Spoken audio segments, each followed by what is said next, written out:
Picture this.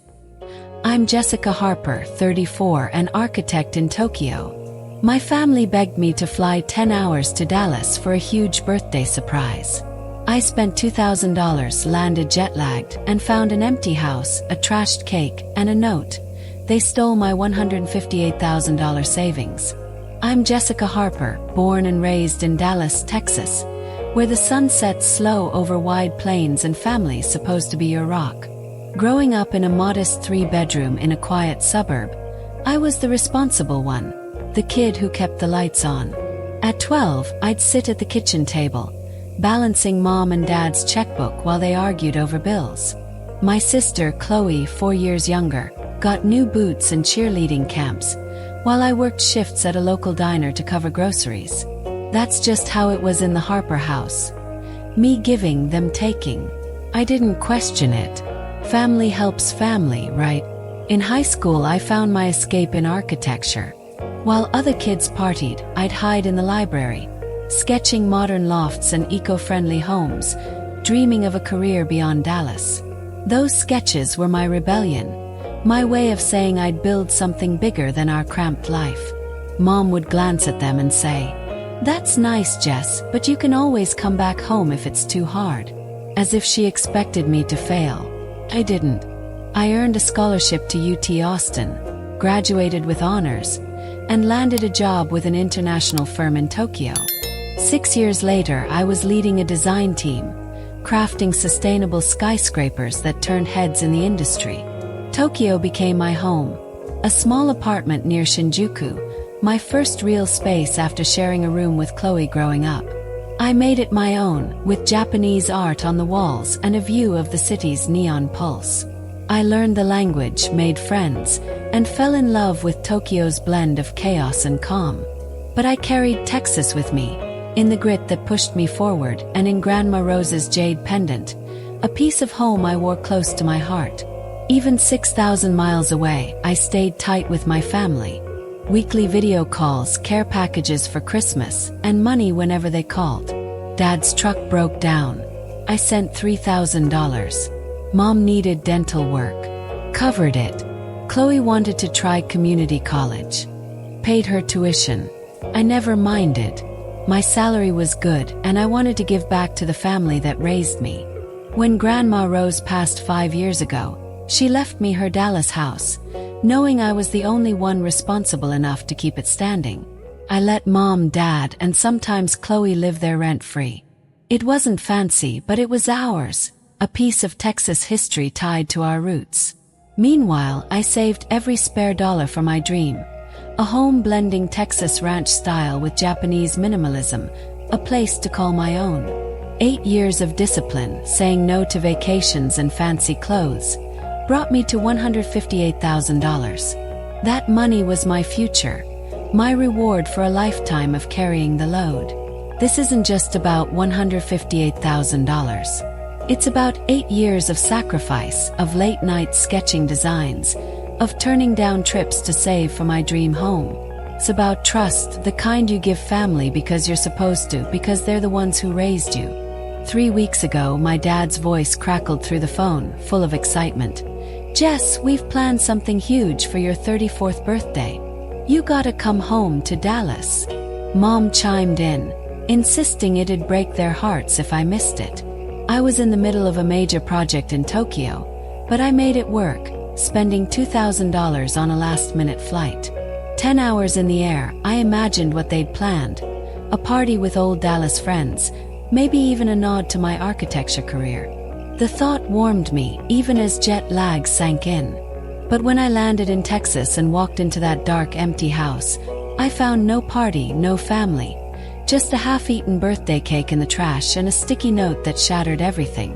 They'd taken my $158,000 savings to buy a condo in Austin, leaving me with nothing but betrayal. This is the story of how I faced that gut punch, fought back, and learned what family really means. If you've ever been blindsided by someone you trusted, whether in Texas or anywhere else, this story's for you. It's raw, it's real, and it's about finding strength when the people you love let you down. Let's dive into what happened next, because this betrayal wasn't the end. It was the beginning of something stronger. Growing up in Dallas, Texas, our family home was a modest 3-bedroom tucked in a quiet suburb where the streets were lined with live oaks and the air carried the faint hum of cicadas on summer nights.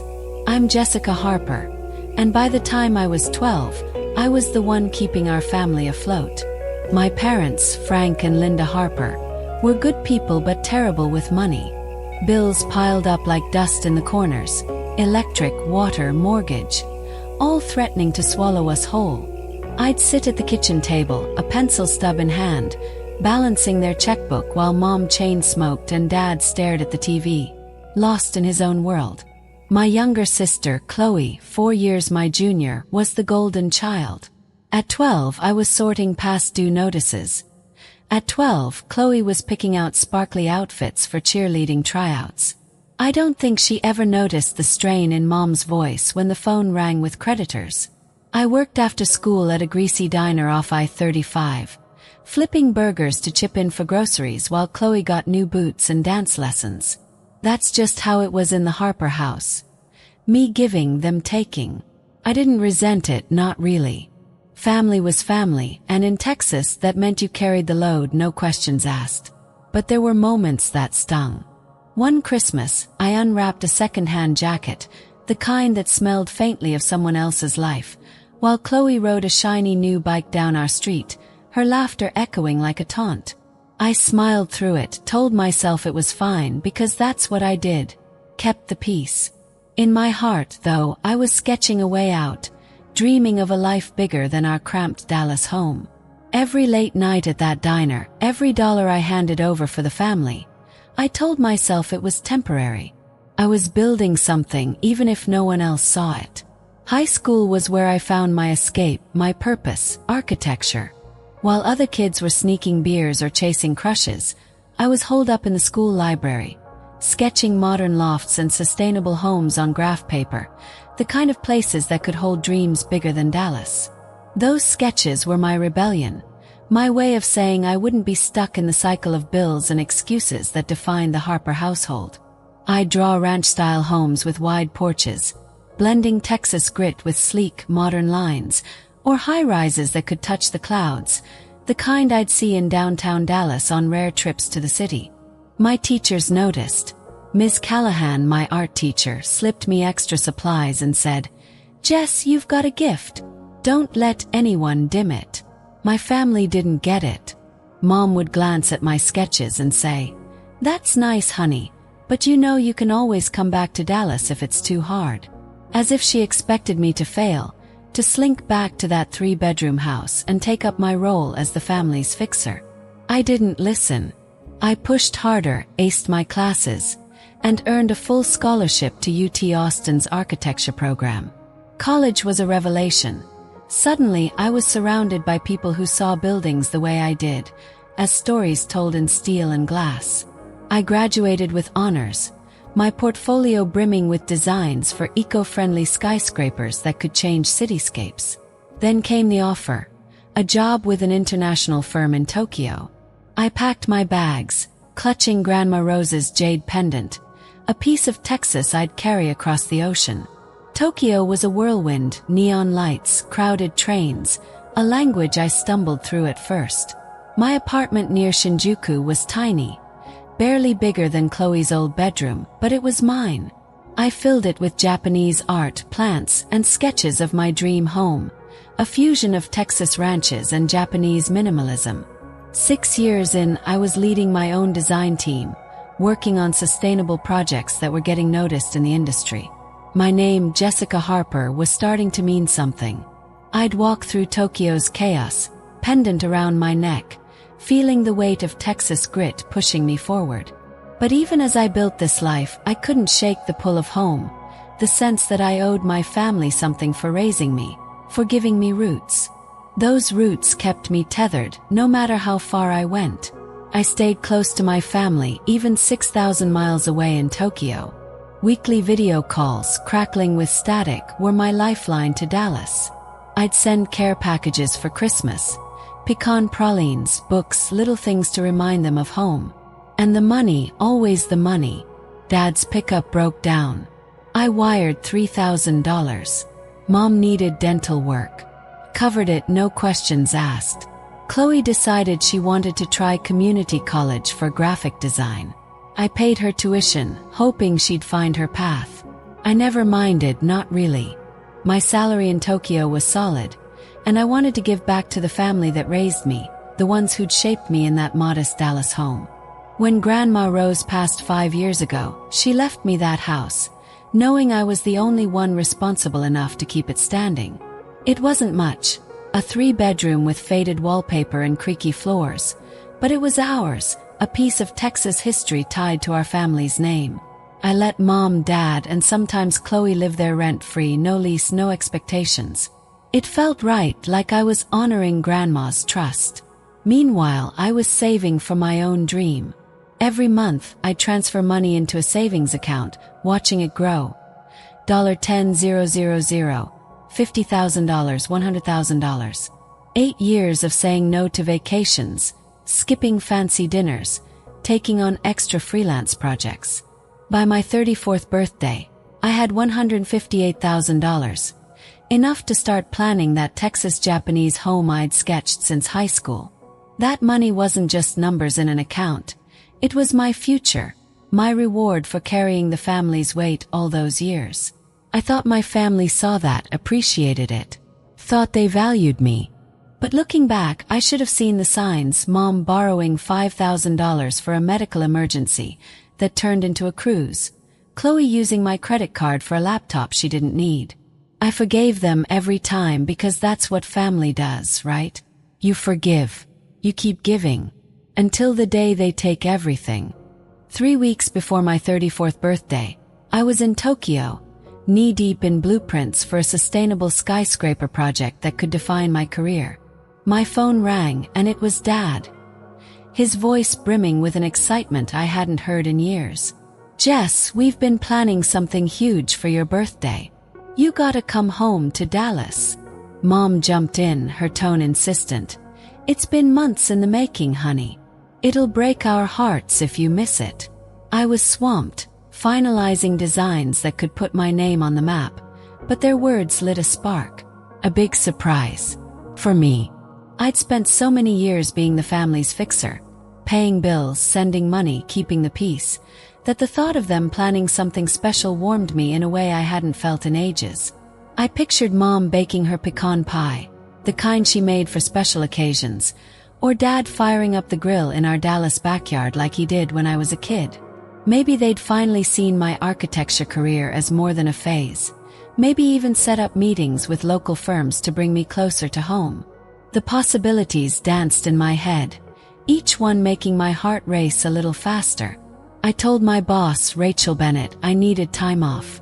She smiled, her eyes kind. "Family comes first, Jess. Go make those memories." I hesitated. Work was at a critical point, but her words sealed it. I went online, scouring for flights from Tokyo to Dallas. The cheapest tickets were gone, so I shelled out $2,000 for a last-minute business class seat on a direct flight. It was a splurge, but I told myself it was worth it. This was my family, and they'd gone all out for my 34th birthday. The 10-hour flight was brutal, even in the wider seats. I barely slept, my mind buzzing with anticipation. I imagined walking into our Dallas home, the one Grandma Rose left me, filled with old friends from high school, maybe even a banner with my name. Or something simpler, a quiet dinner with Mom, Dad, and Chloe, acknowledging the years I'd carried them. I clutched Grandma's jade pendant, the one I'd worn since moving to Tokyo, its cool weight grounding me as the plane hummed over the Pacific. I pictured their faces, their pride, maybe even an apology for all the times they'd leaned on me without giving back. Landing at Dallas-Fort Worth International Airport, I felt a rush of home. The familiar sprawl of Texas, the flat horizon dotted with oil rigs and strip malls, hit me like a warm breeze. I texted my family. "Landed. Can't wait to see y'all." No reply came, but I figured they were busy setting up the surprise, maybe stringing lights or hiding behind furniture, ready to jump out and yell, "Happy birthday!" I grabbed my suitcase, heavy with gifts I'd brought from Tokyo, matcha candies, silk scarves, and hopped into a rideshare. The driver tried to chat, but I was too tired, too excited, my jet-lagged body humming with hope. As we turned onto my street, I leaned forward, expecting to see cars lining the driveway, lights spilling from the windows. But the house was dark, and that first flicker of unease crept in. The rideshare pulled away, leaving me standing on the sidewalk with my suitcase, staring at our family home in Dallas. The porch light was off, the windows black, no cars in the driveway. It was just past 7 p.m., the Texas sky still clinging to the last threads of dusk, but the house looked abandoned, like it had been waiting for me to notice its emptiness. I checked my watch, recalculating the time difference from Tokyo, wondering if I'd gotten the day wrong. No, it was right. My birthday was tomorrow, and they'd insisted I come today for the surprise. I dragged my suitcase up the walkway, the wheels scraping against the cracked concrete, each step heavier than the last. The key still worked, thank God, and I pushed open the door, calling out, "Mom? Dad? Chloe? I'm here." My voice echoed in the silence, swallowed by the dark. I fumbled for the light switch, my fingers trembling as the entryway flickered to life. Everything looked normal at first. The same faded wallpaper with its peeling edges, the same family photos on the wall, Dad's old fishing hat still hanging by the door. But something was off, a stillness that didn't belong. The living room was unnaturally tidy, like it had been staged for a showing, not a party. No balloons, no streamers, no signs of the big surprise they'd promised. My stomach twisted, but I pushed forward, telling myself they were hiding, playing some elaborate prank. I called again. "Anyone home?" My voice sounded small, almost childish, in the empty house. I wheeled my suitcase into the kitchen, my heart pounding now, and flipped on the light. That's when I saw it. A Sweet Caroline's bakery box on the counter, my favorite since I was a kid sneaking cupcakes after school. I lifted the lid, hoping for a clue, a welcome.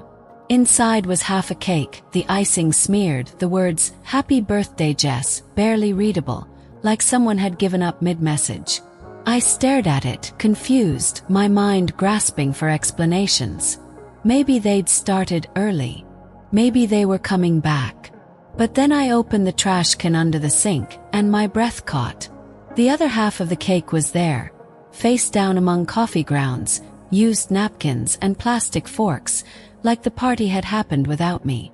My hands shook as I stood there, the Texas air heavy with betrayal. This wasn't a prank. This wasn't a misunderstanding. They'd lied to get me here, and I was starting to realize why. The house felt like a stranger's now, its walls holding secrets I wasn't ready to face. I clutched Grandma's pendant, my fingers tracing its familiar edges, trying to anchor myself in a place that no longer felt like home. Then I saw it, a yellow sticky note stuck to the fridge, Mom's handwriting unmistakable, even from across the room. I walked over, my legs unsteady, and read the words that would change everything. "Jess, we used your money. $158,000 for the condo. Call us." I read it again, then a third time, the words blurring as my pulse roared in my ears. My savings. 8 years of sacrifice, of late nights and skipped vacations. Gone. I sank to the kitchen floor, the cold tile biting through my jeans, and pulled out my phone. My fingers fumbled the password twice before I got into my banking app. The screen confirmed my worst fear. My savings account, once at $158,000, now showed $24,612. My dream home, my future, stolen in a single transaction. A text notification popped up from Chloe. "Thanks for the upgrade, sis." Attached was a photo of her posing in a sleek Austin condo, granite countertops gleaming under soft lighting. In the background, Mom and Dad raised wine glasses, smiling like they'd won the lottery. My lottery. My money. I stared at the photo, my chest tightening as the truth sank in. They'd planned this for months, luring me home with a fake birthday surprise to keep me distracted while they drained my account. I called Mom, my hands shaking so badly I nearly dropped the phone. She answered on the fourth ring, her voice fake bright. "Jess, you made it." Could barely speak. "What did you do? Where's my money?" Her tone shifted, defensive. "Don't be dramatic, Jess. Chloe needed a place, and that money was just sitting there." Dad chimed in. "It's a family investment, princess." Chloe grabbed the phone. "You make tons in Japan. You can save it again." I was shaking, anger and grief colliding. "You told me to fly home for my birthday." Mom sounded confused. "We did. We used it to do this for the family." I hung up, too stunned to respond. The kitchen floor was cold, but the betrayal was colder. I held Grandma's pendant, its weight the only thing keeping me from falling apart completely. Sitting on the cold kitchen floor of our Dallas home, the sticky note's words burned into my mind. My family had stolen $158,000 of my savings for a condo. My hands shook as I dialed Mom's number, the phone slipping against my palm. She answered on the fourth ring, her voice syrupy with fake cheer. "Jess, you made it. How's the house?" I could barely breathe, my voice sharp. "What did you do? Where's my money?" There was a pause, then Mom's tone hardened, like I'd accused her of something trivial. "Don't be dramatic, Jess. You're living it up in Tokyo with your fancy job and big city life. Chloe needed a place to live, and that money was just sitting there, doing nothing." I felt like I'd been slapped. My savings, 8 years of skipped vacations, late nights and sacrifice, reduced to just sitting there. Dad's voice came through, gruff and impatient. "It's a family investment, princess. We did this for all of us." I snapped back. "A family investment? You lured me home with a fake birthday surprise." Chloe grabbed the phone, her voice dripping with entitlement. "God, Jess, you make tons in Japan. You can save it again. Don't be so selfish." Selfish. The word hit like a knife. I'd paid their bills, covered their emergencies, let them live in my house rent-free. And now I was selfish. I shouted, "You told me to fly 10 hours for my birthday. I spent $2,000 to get here." Mom's response was maddeningly calm. "We did. We used your birthday to do something big for the family. There's cake left, isn't there? Half a cake smashed in the trash like my trust." I pressed her. "How did you even get the money?" Mom hesitated, then admitted, "The joint account, Jess. You gave me access years ago." My stomach dropped. 6 years back, before moving to Tokyo, I'd added her as a precaution, a detail I'd forgotten in the chaos of building my career. They'd exploited it, waited for the perfect moment to strike. I hung up, my chest tight with rage and grief. Their voices echoed in my head, so casual, like they'd borrowed $20, not stolen my future. In Texas, family's supposed to be your rock, the ones who stand by you through storms. But mine was quicksand, pulling me under while I was 6,000 miles away. I clutched Grandma's jade pendant, its familiar weight the only thing keeping me grounded. I wanted to scream, to drive to that Austin condo and demand answers face to face. But a deeper truth was sinking in. They'd never valued me, not as a daughter, but as a resource. My birthday was just a distraction, a way to keep me busy while they took what was mine. The kitchen's silence was deafening, broken only by the hum of the fridge where that sticky note hung like a confession. I stood, legs unsteady, and started searching the house for answers. I needed to know how long they'd planned this, how deep their betrayal ran. In the dining room, I found a stack of mail, unopened bills addressed to Mom and Dad, but beneath them was something else. A glossy brochure for Lakeside Towers, a luxury condo complex in Austin. The pages were dog-eared, one unit circled in red ink. A 2-bedroom with lake views, priced at $400,000. My $158,000 had been their down payment. The brochure was dated 6 months back, meaning they'd been scheming while I sent them Christmas gifts, while we laughed over video calls, while I believed they cared. I sank into a chair, the paper trembling in my hands, as memories flashed of Mom's vague questions about my savings, Chloe's sudden interest in my Tokyo salary. They'd been probing, testing, waiting for the right moment. I tore through the house, desperate for more clues. In Dad's office, a junk drawer held receipts, dinner at an Austin steakhouse, a deposit to a realtor, all dated weeks before my birthday. They'd celebrated their plan, wined and dined while I worked late in Tokyo, sketching my dream home. The worst was a post-it note in Chloe's handwriting. Call bank transfer Jess's birthday. They'd used my birthday as a deadline, a marker for their theft. I drove to the Austin condo that night, my hands gripping the wheel, the Texas highway stretching dark and endless. Their cars were there. Dad's beat-up pickup, Mom's sedan with that tacky garden gnome strapped to the trailer hitch. They'd already moved in, living large on my dreams. I sat in my rental car, staring at the glowing windows, imagining them toasting their new life. I wanted to barge in, to scream, but I didn't. I drove back to Dallas, the pendant heavy around my neck, realizing this wasn't just about money. They'd exploited a trust I'd given freely, a bond one thought was unbreakable. In Texas, we're raised to believe family is sacred, that blood ties hold you together. But mine had seen me as a means to an end, a bank account to plunder.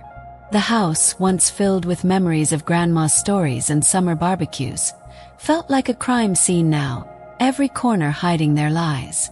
Back in Dallas, my phone buzzed with voicemails, not from my family, but from strangers, real estate agents asking about showings for my house. My house, the one Grandma Rose left me, the one I'd let Mom, Dad, and Chloe live in without a lease. I opened my laptop, hands shaking, and found it. A Zillow listing for 123 Oakwood Lane. My address, priced at $180,000, 20% below market value for a quick sale. The photos showed my home staged, my furniture rearranged, my life packaged for profit. Chloe's email was listed as the contact. She'd used my Netflix password, still saved on her phone, to access my email and set it up. I felt like I was falling, the betrayal piling on like a Texas storm. They hadn't just taken my $158,000. They were trying to steal my inheritance, the last piece of Grandma Rose I had left. Called Chloe, my voice raw. You listed my house. Are you insane? She laughed, actually laughed. Come on, Jess, you're never here. We need the cash to keep the condo. I hung up, too furious to speak. I dialed Michael Taylor, my college friend and a Dallas lawyer, my hands trembling as I explained everything. His voice was calm but firm. Jess, they're trying to steal your house too. You own it outright. They're month-to-month tenants, no rights to sell. He'd caught the listing through a mutual friend in real estate and already had documents ready, thanks to a power of attorney I'd signed years ago for emergencies. I sat on the porch, the Texas night thick with humidity, and realized the truth. I'd been there in my whole life. Every bill I paid, every check I sent, was part of a pattern they'd exploited until there was nothing left to take. Neighbors' porch lights flickered on, their lives untouched by the chaos in mine, and I felt a strange resolve. This wasn't just about money or a house. It was about breaking free from a family that saw me as a resource, not a person. I held Grandma's pendant, its cool surface steadying me, and knew I had to fight back, not just for what was mine, but for the woman I'd become. The sun was barely up when I drove to downtown Dallas, my hands gripping the wheel of the rental car, Grandma's jade pendant heavy around my neck. The betrayal, $158,000 stolen by my family for a condo, my house listed behind my back, had left me raw, but I wasn't broken. I was done being their ATM. I met Michael Taylor, my college friend and a sharp Dallas lawyer, in his office overlooking the city's skyline. His desk was cluttered with coffee cups and legal pads, but his eyes were steady as I poured out the story. The sticky note, the trashed cake, Chloe's smug text, the Zillow listing. Michael leaned back, his voice calm but firm. Jess, your mom's joint account access makes criminal charges tricky. She had legal permission to take the money, even if it was morally bankrupt. But the house, that's your ace. You own it outright, inherited from Grandma Rose. They're month-to-month tenants, no lease, no rights to sell. My heart steadied for the first time in days. Texas property laws, he explained, were on my side, a rare stroke of justice in this mess. We strategized fast. First, the house. Michael had already pulled the Zillow listing, using a power of attorney I'd signed years ago for emergencies. The realtor confirmed Chloe had posed as me, using my email to push a quick sale at $180,000, way below its $225,000 value. We relisted it properly, and within days, a young couple expecting their first child offered $200,000 in cash. I accepted, the signatures on the sale papers feeling like a declaration of independence. That money, $200,000, was a fresh start, a buffer against the hole my family had carved out. Next, the condo. Michael dug into the Lakeside Towers purchase and found a loophole. The $158,000 down payment was traceable to my account, and since Mom's name wasn't on the title, we could place a lien. That lien meant I'd recover my money when the condo sold, a legal lock they couldn't escape. Signing those papers was like reclaiming my future, not just the dollars but the dreams they tried to steal. I closed the joint account the same day, my fingers steady as I clicked through the bank's website, severing the last financial tie to Mom. I changed every password, email, Netflix, even my old gym membership Chloe still used. Their numbers went to voicemail, then to block. No more late-night calls for emergencies. I stood on the porch of Grandma's house one final time, the Texas air crisp with morning dew, and realized I wasn't just fighting for money. I was fighting for the girl who paid bills at 12, who'd carried their weight for 2 decades, all while. In Texas, we're raised to stand tall, and for the first time I was standing up to them.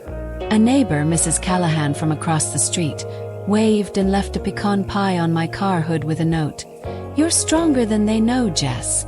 That small act from a near stranger reminded me I wasn't alone. I drove away, the house fading in my rear view, knowing I'd never let them take from me again. My family didn't go quietly. They fought back, not with apologies or accountability, but with a media stunt that turned my stomach. A local Dallas news station ran a story, painting me as the villain. Dad, his face creased with crocodile tears, stood outside the house, clutching a fishing hat like a prop. "Our daughter's selling our home out of spite," he said, his voice breaking for the cameras.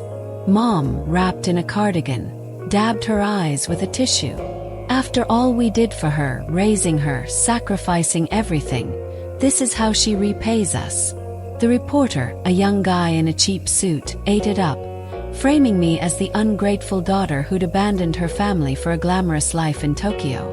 I watched the segment online, my laptop balanced on my knees in the Dallas motel room I'd checked into, and felt rage boil over. They'd stolen $158,000, tried to sell my house, and now they were playing victims. But they'd miscalculated. Dallas isn't just a city, it's a community, and the truth has a way of spreading fast. A follow-up story broke 2 days later, this time from a reporter who'd done her homework. She'd found public records of the condo purchase, linked the $158,000 to my account, and called Michael for comment. He laid it out. My family had exploited a joint account, used my birthday as a ruse, and attempted to sell my inherited home without consent. The headline read, "Family drains daughter's life savings for luxury condo," and the comments section lit up. Locals I'd grown up with, neighbors from our street, even strangers from Houston and San Antonio, voiced their disgust. "How could they do that to their own daughter?" one wrote. "Jessica deserves better," said another. Chloe's job took the hit first. She'd been a junior account manager at an Austin PR firm, handling client funds. When her boss saw the news, she was fired on the spot. Her integrity was shot, and no one trusted her with money anymore. The Lakeside Towers Condo Association wasn't far behind. They launched a review, citing unpaid fees and ethical concerns about the purchase, threatening eviction if the family didn't comply. Mom, Dad, and Chloe were scrambling, their perfect condo life unraveling faster than a Texas tornado. I didn't cheer their downfall, but I felt a quiet calm like the air after a storm. They'd tried to bury me in lies, but the truth was their undoing. I got texts from old friends, people I hadn't seen since UT Austin, offering support. One sent a photo of a Dallas sunset captioned, "You're Texas tough, Jess." Another dropped off a basket of collages at my motel, a small gesture that meant the world. I sat on the motel bed, holding Grandma's pendant, and realized their media stunt had backfired in a way they never saw coming. They'd shown their true colors to the world, and Dallas had chosen my side.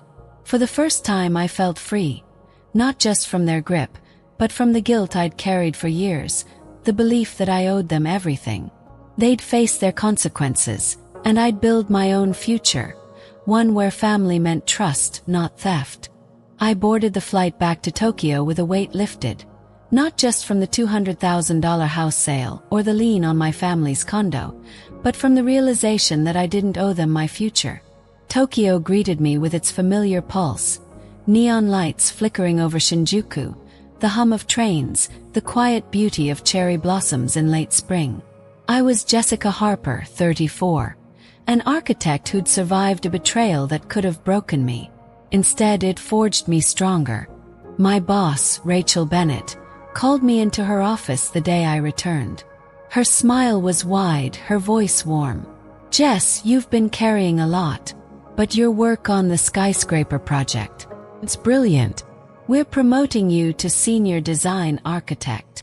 The raise was generous, but the real gift was creative control over sustainable housing projects, the kind I'd sketched in high school, blending Texas ranch-style openness with Japanese minimalism.